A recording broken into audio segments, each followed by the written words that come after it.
السلام علیکم خواتین و حضرات، کیسے ہیں آپ سب لوگ؟ امید ہے خیریت سے ہوں گے۔ جی ہاں، ماہنامہ آپ کری جو گھر بھر کی جسمانی بیماریوں، ذہنی الجھنوں اور روحانی مسائل کا حل ہے۔ میں اپنی زندگی کے حالات و تجربات لکھتی رہتی ہوں۔ جو کچھ ملا درس سے اور اعمال سے وہ بیان کروں تو میری تحریر بہت لمبی ہو جائے گی۔ مجھے یہاں سے جو قیمتی چیز ملی وہ یقین سے مانگنا ملا ہے۔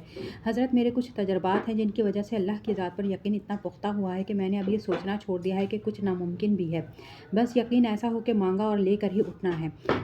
میں نے سب سے پہلے اللہ کے حضور سچے دل سے اپنے کچھ گناہوں سے توبہ کی اور اللہ سے توبہ پر استقامت مانگی۔ میرا اللہ بڑا کریم ہے، اس نے مجھے میری توجہ پر استقامت عطا فرمائی۔ میرے کئی سالوں کے ایسے کام تھے جن کے لیے میں دعائیں کر کر کے تھک گئی، مگر وہ ہو نہیں رہے تھے، مگر اب ایک ایک کر کے سارے کام ہو رہے۔ مجھے اب کوئی بھی مسئلہ ہو میں یہی عمل کرتی ہوں۔ میں رات کو عشاء کی نماز کے بعد سوتی نہیں، قرآن پاک پڑھتی ہوں، نوافل پڑھتی ہوں اور میں اپنا ہر کام نفلوں سے کروا لیتی ہوں۔ عمل یہ ہے، رات کو جب سب سو جاتے ہیں تو تقریباً 1 بجے وضو کر کے سب سے پہلے توبہ کے نوافل پڑھتی ہوں۔ سورہ فاتحہ اور سورہ اخلاص کے بعد آیت کریمہ پڑھتی ہوں۔ جب تک کھڑی رہ سکوں پہلی رکعت میں پڑھتی ہوں، مگر جو خاص بات ہے وہ یہ کہ آیت کریمہ پڑھتے ہوئے میں اس کو ٹھہر ٹھہر کر پڑھتی ہوں اور اس کے معنی کو ذہن میں دہراتی ہوں، اور میں یہی خیال رکھ کے یہ جو میں پڑھ رہی ہوں وہ سچ ہے، میں نے ہی گناہ کیا، میں ہی گناہ گار ہوں، اللہ تو پاک ہے، بس مجھے معاف کر دے۔ بس میں اسی خیال سے پڑھتی ہوں کہ یہ میرے لیے ہی کئی بار گناہوں کا خیال آتا ہے تو ندامت سے آنسو بھی آ جاتے ہیں۔ اسی طرح پڑھتے جب تھک جاتی ہوں تو پھر رکوع اور سجدے کے بعد دوسری رکعت بھی ادا کرتی ہوں، ہاتھ پھیلا کر سیدھے رکھ کر اپنے گناہوں کی معافی مانگتی ہوں۔ پھر اٹھ کر میں حاجت کے نوافل کی نیت کر کے 2 نفل ادا کرتی ہوں۔ ان نوافل میں سورہ فاتحہ اور سورہ اخلاص کے بعد سورہ مائدہ کی آیت جو کہ میں پچھلے 2 سالوں سے رمضان میں پڑھ رہی تھی وہ 21 بار پڑھتی ہوں۔ دھیان یہ ہوتا ہے کہ اللہ کریم سے لینا ہے، اللہ کریم کے خزانے کھلے ہوئے ہیں اور وہ مجھے مل رہا ہے۔ پھر رکوع اور سجدے کے بعد دوسری رکعت ادا کرتی ہوں۔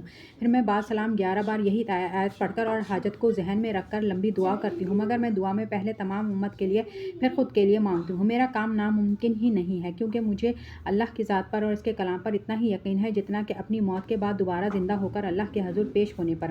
شرط یہ ہے کہ یقین پختہ اور دھیان اللہ کی طرف ہو تو ہر جائز حاجت پوری ہوگی۔ میں نے کئی بار آزمایا ہے، اگر میری حاجت جو کہ میں چیز مانگ رہی ہوں تو میں اللہ کریم سے دعا کرتی ہوں کہ یا اللہ تو جانتا ہے جو بہتر ہے، اگر میرے حق میں بہتر ہے تو عطا کر دے، نہیں ہے تو اس سے بہتر عطا کر۔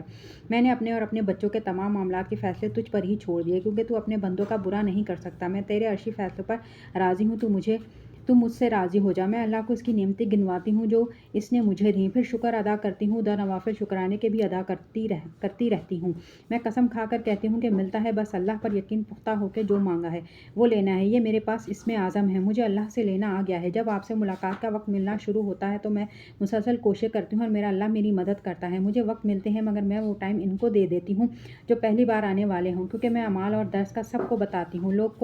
لوگوں کو ٹائم دے کر پھر اللہ کے سامنے منگتی بن جاتی ہوں کہ یا اللہ تیری دکھی بندی کو تیرے ہی ایک نیک بندے کے پاس بھیجا ہے، اگر تجھے میری یہ بات پسند ہے تو اس کا کام بھی بنا دے اور میرے مسئلے بھی حل کر دے۔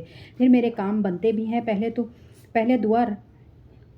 پہلے دعا تو ہوتی تھی مگر توجہ نہیں ہوتی تھی، مگر اب مانگتی ہوں اور کئی بار ایسی کیفیت بن جاتی ہے کہ مجھے یقین ہو جاتا ہے کہ جو مانگ رہی ہوں وہ بس مل گیا ہے، اللہ نے دے دیا ہے۔ کئی بار میں اللہ سے کہتی ہوں کہ مجھے لینا ہے اور مجھے پتہ ہے جس سے مانگ رہی ہوں وہ ضرور دے گا، پھر حقیقت بیان کر رہی ہوں، خدا کی قسم لے لیتی ہوں۔ ملتا ہے جن کو نہیں ملتا، ان کو مانگنا نہیں آتا۔ تو خواتین و حضرات، آج کے لیے اتنا ہی، ملتے ہیں اگلی ویڈیو میں۔ اللہ